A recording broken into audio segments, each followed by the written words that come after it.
현재 한반도는 티베트 고기압의 가장자리에 위치해 있습니다. 이 고기압은 일본 규슈 부근을 중심으로 세력을 확장하여 서쪽으로는 신의주 인근까지 영향권을 넓히고 있는데요. 비록 열돔의 중심축에서는 다소 벗어난 상태지만 남풍이 강하게 불어오면서 지상에 뜨거운 공기가 쌓이고 대기 상승에 복사 냉각 억제 효과까지 겹치면서 폭염의 강도가 더욱 심화되고 있습니다. 또한 몽골 지역에서 발달한 상층 기압골이 남하하면서 요동간도와 바레만을 거점으로 정체전선과 중규모 저기압성 순환이 점차 강화되고 있습니다.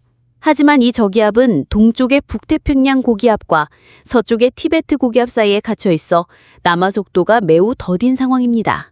이런 기압 배치로 인해 한반도에는 뜨거운 공기가 장시간 정체되면서 열대야 현상이 잦아지고 오늘 새벽에도 중부 내륙과 해안 지역 곳곳에서 밤새 기온이 25도를 웃도는 무더위가 이어졌습니다. 한편 태풍 소식입니다. 제13호 태풍 가즈키는 오늘 정오 기준 하이난섬 사이시 남동쪽 약 300km 부근 해상을 지나고 있습니다. 중심 기압은 965헥토파스칼, 최대 풍속은 초속 35m, 즉 시속 약 126km로 태풍의 강도는 강 단계에 해당합니다. 이 정도 세력은 대형 컨테이너선 전복이나 항공교통에 심각한 차질을 초래할 수 있는 위력입니다. 가즈키는 현재 중국 내륙 깊숙이 자리 잡은 아열대 고기압을 가장자리를 따라 서진할 것으로 보입니다. 앞으로 이동 경로상 해수면 온도도 30도 내외이고 수증기 공급이 매우 풍부해 태풍의 세력이 추가로 강화될 가능성도 있습니다. 따라서 향후 며칠간 동남 중국과 남중국해를 중심으로 강풍, 폭우, 해상교통 차질이 우려되며 우리나라 역시 간접적인 영향권에 들어갈 가능성을 배제할 수 없습니다. 현지 상층 대기에서는 강한 북동풍이 불고 있습니다. 이로 인해 제13호 태풍 가즈키의 예상 줄로가 다소 남쪽으로 꺾일 것으로 보이는데요. 최신 관측에 따르면 오늘 저녁 태풍은 하이난 섬 사이시 남쪽 약 40km 해상을 지나 내일 화요일 오후 3시 전후로 베트남 중북부 하틴시 인근 해안에 상륙할 것으로 예상됩니다. 상륙 당시 태풍의 강도는 여전히 강, 즉 강도 3등급 수준을 유지할 것으로 보여 베트남 중북부 연안과 중국 남부 도시권에 상당한 피해가 우려됩니다. 동시에 필리핀 동쪽 해역에서는 열대요란 93W가 북상하고 있습니다. 현재 민다나오 섬 다바오 북동쪽 약 530km 부근 해상에 위치한 이 열대조합부는 중심기압 약 1005헥토파스칼, 최대 풍속 15노트, 초속 약 7m로 아직은 태풍의 씨앗 단계에 머물러 있습니다. 하지만 앞으로 2-3일 내에 해수면 온도와 대기 조건이 뒷받침되면 태풍으로 성장할 가능성이 상당히 높은 상황입니다. 다만 수치 모델의 다수는 향후 이 열대저압부가 필리핀 루손섬을 관통해 남중국해로 진출하는 경로를 지지하고 있어 우리나라에 직접적인 영향은 크지 않을 것으로 전망됩니다. 위성 수증기 영상에서도 변화가 뚜렷하게 포착되고 있습니다. 북태평양 아열대 고기압이 한반도 북부까지 확장하며 북한 지역은 전반적으로 맑은 구름대가 형성되고 있습니다. 반면 가즈키의 구조는 점차 뚜렷해지고 있는데요. 태풍 중심에서 방사형으로 뻗어나가는 나선형 구름대가 점점 선명해지고 있으며 태풍의 눈이 발달하는 초기 단계까지 진입한 모습입니다. 곧 위성 영상에서도 뚜렷한 눈, 즉 아이월이 확인될 가능성이 큽니다. 태풍의 발달 환경도 매우 우호적입니다. 하이난 섬 남쪽 해역의 해수면 온도는 30도 이상으로 풍부한 에너지원이 제공되고 있습니다. 또한 연직 시어도 10노트에서 15노트 수준으로 낮게 유지되면서 태풍의 구조가 안정적으로 강화될 조건을 갖췄습니다. 따라서 가즈키는 상륙 직전까지 세력을 유지하거나 오히려 한 단계 더 강화될 수도 있습니다. 반면 열대요란 93W는 아직 순환 중심이 명확히 잡히지 않아 위성 영상만으로는 중심 좌표를 특정하기 어려운 상태입니다. 구름 분포 역시 조직화되지 않아 약한 저기압성 순환에 머물러 있지만 내일부터 발달 속도가 점차 빨라질 것으로 예상됩니다. 한편 오늘 오후에는 중국 서쪽 내륙에서 접근하는 중규모 저기압의 영향으로 한반도 남부를 중심으로 남풍 계열의 바람이 다소 강하게 불 전망입니다. 이로 인해 남쪽에서 고온다습한 공기가 지속적으로 유입되면서 체감더위가 심화될 가능성이 높습니다. 현재 한반도는 티베트 고기압의 가장자리 영향과 북쪽에서 남하하는 상층 기압골의 상호작용 속에 놓여 있습니다. 이로 인해 대기 불안정이 심화되며 지역별로 뚜렷한 기온 분포 차이와 강수 패턴이 나타나고 있습니다. 먼저 기온 전망입니다. 오늘 낮 기온은 전국 대부분 지역에서 30도에서 37도 사이를 오르내리겠습니다. 특히 경기 남부, 충청 중서부, 호남 북서부, 영남 중서부는 복사와 국지적 텐 현상까지 겹치면서 체감온도가 크게 오르며 폭염 수준의 더위가 이어지겠습니다. 해안 지역은 바람의 영향으로 다소 낮지만 그래도 30에서 33도를 보이며 무덥겠습니다. 제주 지역은 열대 수증기가 유입되면서 간헐적인 비가 내릴 전망이고 영남 남동부 일부에서도 국지적 소나기가 지나는 곳이 있겠습니다. 내일 새벽부터는 기압계 변화가 두드러집니다. 상층 기압골이 내인문고 지역까지 남하하면서 서해 북부상에 자리 잡은 중규모 저기압이 점차 세력을 넓히며 남하하겠습니다. 이로 인해 서해안 지역에서는 비가 예보보다 조금 이른 시각에 시작되는데요. 새벽부터 서해안과 제주 지역의 중심으로 비가 내리고 아침에는 기온이 21도에서 27도로 나타나면서 중부 내륙과 해안 지역을 중심으로 열대야 현상이 크게 증가하겠습니다. 낮 동안에는 아열대 고기압이 한반도로 확장하며 기온이 다시 빠르게 오르겠습니다. 일부 강수대가 내륙으로 진입하더라도 대기 가열 효과로 인해 비가 약하게 나타날 전망입니다. 수도권과 충남, 강원 영서 일부 지역은 오전 중에 간헐적으로 비가 오는 곳이 많겠고 오후에는 황해도 부근 서해 중부 해상에서 정체전선과 본격적으로 형성되겠습니다. 이는 북쪽에서 내려오는 차가운 공기와 남동쪽에서 북상하는 따뜻한 공기가 서해상에서 충돌하면서 형성된 것입니다.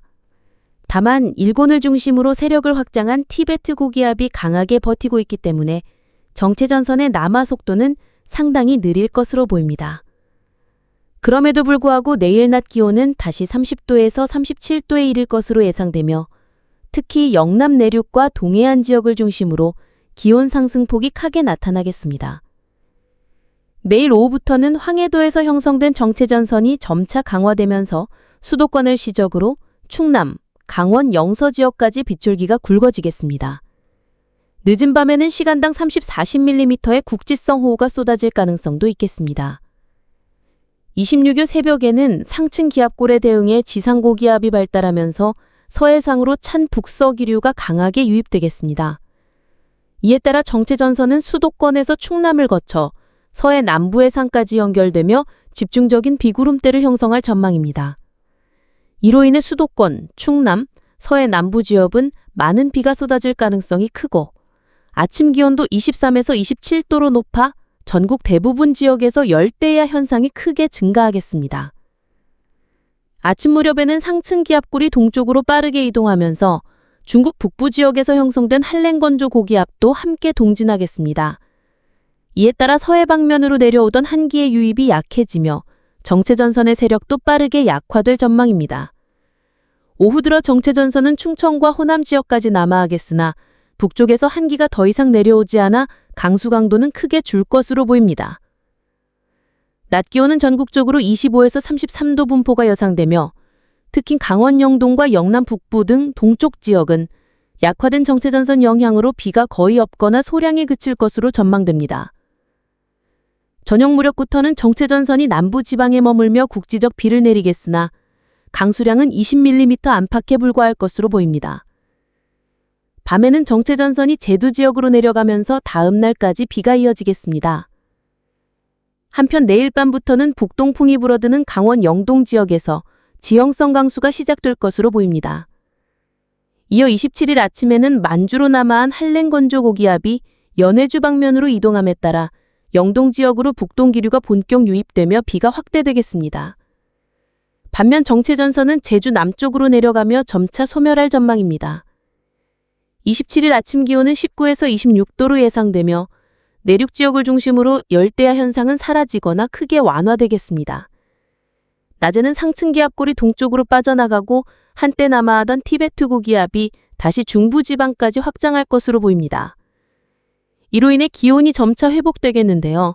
특히 동풍의 영향을 받는 동해안과 영남 동부 지역은 28에서 31도로 비교적 선선하겠지만 동풍에 의한 팬 현상까지 겹치면서 수도권 서부와 영남 서부 내륙은 32에서 35도까지 치솟아 다시 폭염 수준의 더위가 나타날 전망입니다. 28일 아침에는 티베트 고기압이 다시 확장세를 보이며 그 영향권이 평안도 지역까지 뻗어나가겠습니다. 이로 인해 열대야가 재차 강하게 형성되겠는데요. 아침 기온은 19에서 26도로 특히 서울을 비롯한 대도시와 해안 지역을 중심으로 열대야가 나타나는 곳이 많겠습니다. 낮 동안에는 동해안 지역에 다소 동풍이 불어오겠지만 이번에는 팬 현상이 크게 강화되지는 않겠습니다. 전국 낮 기온은 29에서 34도로 분포하며 특히 경기 남부 내륙에서는 폭염이 기승을 부릴 가능성이 있습니다. 29일에는 상황이 한층 심각해지겠습니다. 평안도 지역까지 확장한 티베트 고기압의 직접적인 영향을 받으며 전국적으로 더위가 한층 강화되겠습니다.